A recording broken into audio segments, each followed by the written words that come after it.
Comment fonctionne un générateur de biomasse? Prenez votre générateur, mettez un noyau dessus, clic droit, et voilà votre générateur de biomasse opérationnel. Alors, à quoi ça sert? Eh bien, sans surprise, à générer de la biomasse. Il se fabrique avec une porte de flux en fluxite, lingots de platine et une unité de traitement faite de tout ça. C'est un craft de « Oh, un générateur basique, bon, pas de souci, il y a des bobines. » C'est un craft, disons, moyennement complexe. Qu'est-ce que ça fait? Ça transforme le biocarburant solide, le blé emballé, la biomasse, le porimètre et tout ça. Ça dit pas pourquoi ça le change, mais bon, on peut le deviner, non? Prenons du poisson, je suis curieux de voir ce que ça fait. Mais là, ça consomme de l'eau, ok? Ça génère de la vapeur, et c'est tout, ok? La machine semble pas faire grand-chose d'autre. En fait, cette machine semblait produire de la biomasse, mais c'est l'inverse, non? Elle utilise la biomasse comme combustible. Voyons voir si c'est bien ça.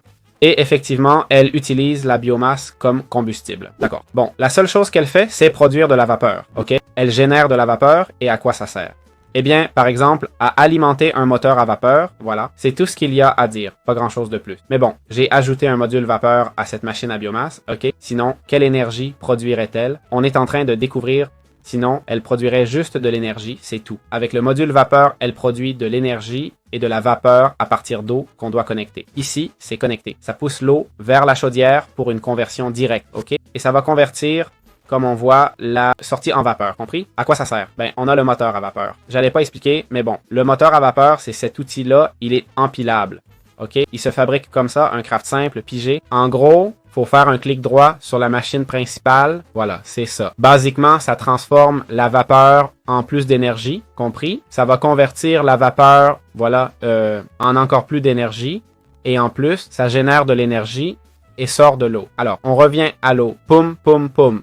On prend l'eau qui sort, on l'expulse, ok? Accroupi, clic droit pour l'expulsion, poum, poum, poum, on prend l'eau et direction le réservoir. Et donc, on a primo, de l'eau infinie, et on génère 2 fois plus d'énergie avec le même élément, ok? Ça peut sembler une blague, mais peut-être qu'ici, avec un seul poisson, vous générez votre 200 000 d'énergie, d'accord? J'ai exagéré, je ne vais pas mentir, mais bon, ce n'est pas si loin de la réalité non plus, hein? Voyons si je casse ça, combien je... Bien sûr, car ça ne génère plus d'énergie. C'est vrai, cet élément ne génère pas d'énergie, mais la vapeur, oui, hein? La vapeur en génère, et elle le fait bien en plus. Voyons, combien d'énergie ça génère? C'est là qu'il consomme la vapeur. Il a beaucoup de vapeur, c'est vrai, mais regardez tout ce qu'il produit. C'est vrai que la machine à vapeur est empilable, je l'ai empilée ici. Qu'est-ce qui fait qu'on empile maintenant? Eh bien, plus d'espace essentiellement, et voilà comment ça marche.